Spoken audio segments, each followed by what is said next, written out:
This is Joanne B. for Splitcoast Stampers, and today we're going to make a paper bag book. I'm not usually a scrapbooker, but I think it's so nice to be able to make a really neat gift out of something you already have laying around at home.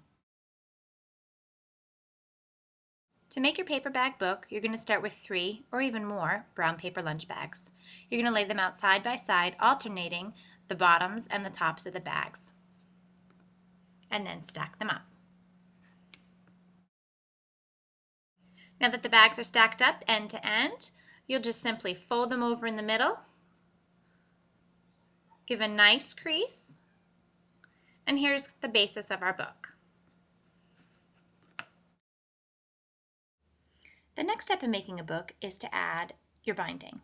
I chose to use machine stitching because that's just one of my favorite things to do. To do that, all you would do is take your layers of pages and run them straight through the machine.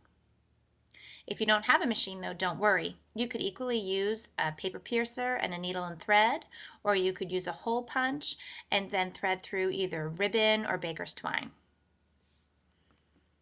Here's a look at what makes making a paper bag book so fun. See this part here that used to become the bottom of the bag? Well, here's how it is when you first sew your book together. But here's a quick tip. If you sew down both of the edges, it's going to create this neat little pocket where we'll later be able to tuck in some alterables.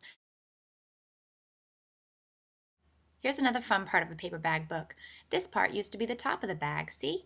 You can use that to tuck in little gift tags or mementos.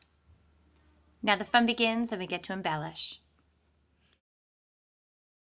So here's my finished and embellished book. I made it for my friend Kim. You guys all know her as the MFT lady. So I thought using this sentiment, "You are one of my favorite things," was appropriate. All of the stamps and Die-namics dies that you'll see in this project today are from my favorite things. Want to take a look inside?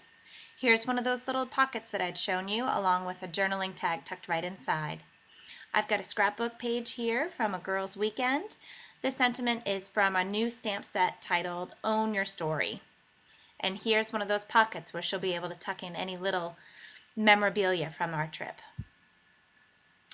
I've got 2 scrapbooking pages here. It's so not my thing, but I actually had so much fun doing this.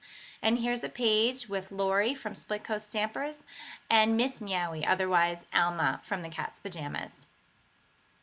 A scrapbooking page from Kim and I from CHA last summer, a little journaling tag tucked inside one of those end pockets.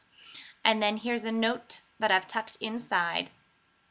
I used a little circle punch to cut away the notch for that button to slide in. I'll write the journaling later after the video. And here's one last page for this summer's CHA where we'll add a page this summer. And in the very last pocket, another journaling tag. I love how you can fit so many things inside of these books, and you can add more pages if you have more pages to create. But for me, the 3 bags was just perfect. Thanks so much for looking today.